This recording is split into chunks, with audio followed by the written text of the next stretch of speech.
This is Outnumbered. I'm Harris Faulkner. Here today, Andrea Tantaros, the co-anchor of Fox and Friends First. Ainsley Earhardt, host of Kennedy on our sister network, Fox Business. Kennedy herself.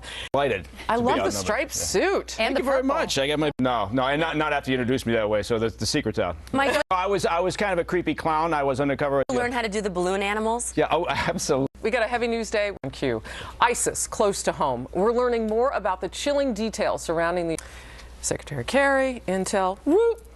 They don't even touch there. What happened? Yeah, I don't. Well, there is that. All right. I mean, depending on how you want to phrase it, he is right in the sense that we are now facing more threats than we have seen. This alternate vision of what the world is like and they can operate in. All right. So that is kind of the assessment of the threat American young men and women. Right. That's what we're learning from reports this morning. Right. Well, Europe's been dealing with this. The Islamic State is having in recruiting and exciting people, whether those people are committed extremists or just psychotics, is to take away their territory. You have to deny them this. To tout the power of jobs. And the expectancy of an American citizen has increased too. That has nothing. You're right. Mike, isn't that because they treat this as a criminal problem? Yes. I mean, they talked about ISIS, and they talked about it like it's a law enforcement issue here in New York, right? As if old ladies are getting beheaded on their way to the Duane Reade every day in New York City. Maybe John Kerry feels this way. I don't know, Mike, because he goes from Georgetown to Nantucket and back every week, and so he's not really in the real world. But if you look at the polls, a majority of Americans, for the first time in 5 years, believe that our national security is as great a problem as the economy, which was a first. And I do want to ask you, Mike, is the CIA just not talking to the White House? I mean, what is the relationship between our intelligence community and the White House today? Well, you have to realize, as a result of 9/11, coming out of that, we had a massive knee-jerk reaction, and we created the DNI, right, the Director of National Intelligence. So go back to Reagan and Casey as a good example. That's when things really editing, and it gets into the national security, business, and they start deciding and parsing and deciding what do we actually. Social media, because we've seen an increase since they've all been talking on social media sites. That's in fact how we found these 3 recent guys.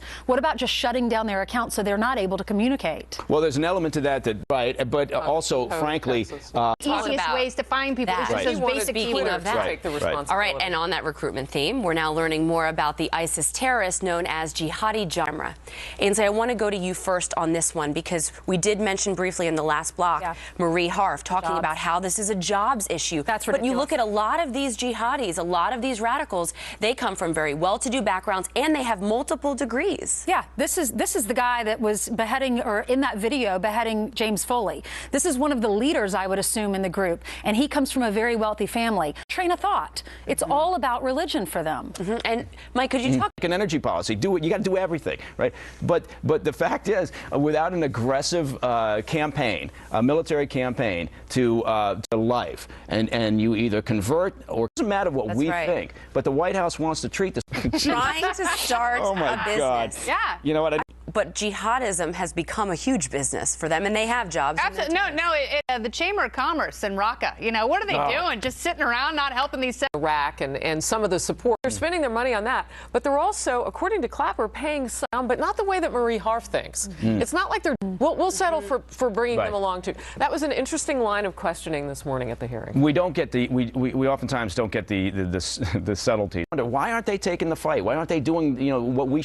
They're waiting for us to show the leadership that they expect, because they've seen that leadership all these decades in the past. And they consider the Muslims that don't join them in the war to be the greatest traitors of all, beyond the infidel, to be the apostate. That's why they try and kill them as well. So it is, you're right. We always assume they want what we want, or they think like we do, and they don't. Yeah. They don't, so why are we doing their dirty work? That's right. All right, well, tensions growing between the White House and Benjamin Netanyahu as he prepares to speak to Congress next week, while the Israeli. Listen up, gentlemen. You might want to think twice about telling your lady that she looks great in those jeans, even if she doesn't, because you might be doing more harm than good. That's the gist of a recent column in the New York Post that is getting a lot of attention. And it got this reaction from ESPN radio host Colin Cowherd, who explained why lying to women about their looks actually hurts them in the business world.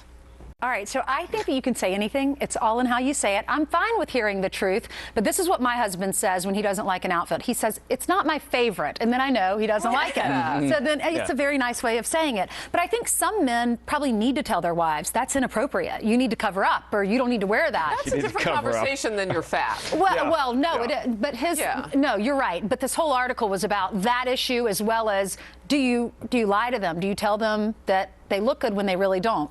So, Mike, let me ask you, what would you do? Well, I mean, I'm lucky in the sense that, but we have a relationship where if she comes out and she says, well, what do you think? You know, we're never, I've never looked at her and said, no, you don't look good in that, because she honest to God, she looks great and everything. So I'm lucky, I'm fortunate, I realize it. Andrea and I were talking about this right before the show, and you were saying you can take it, right? You want to hear the truth?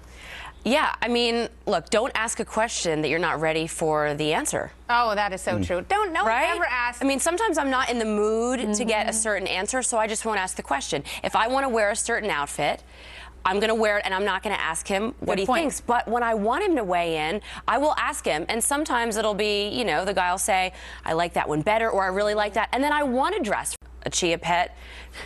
Just lie. Well, and Kennedy, Colin was saying that he thinks it toughens up women if you tell them the truth, and it helps them in the long run when they're at work. Do you agree with that? Scarf. Which you could pull off. I wear stuff like that all the time. My husband just goes, whoa. Worked out a little system. Yeah, because Or you have girls. Are you wearing that? Your husband has to do this 3 times, 3 women in his house. With the girls, they're always perfect, so they matter.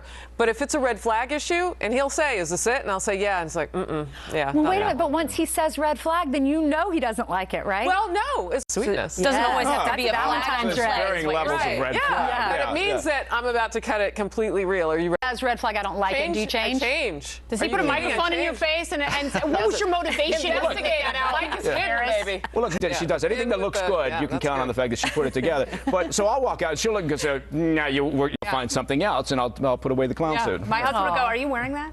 I love that. Yeah, I am. You can handle criticism. All right. Once he asks that, it's like, yep. Speaking of clothes, blue jeans and a leather jacket. Sounds like something you're going to wear to a tractor pull, right? Or a rodeo.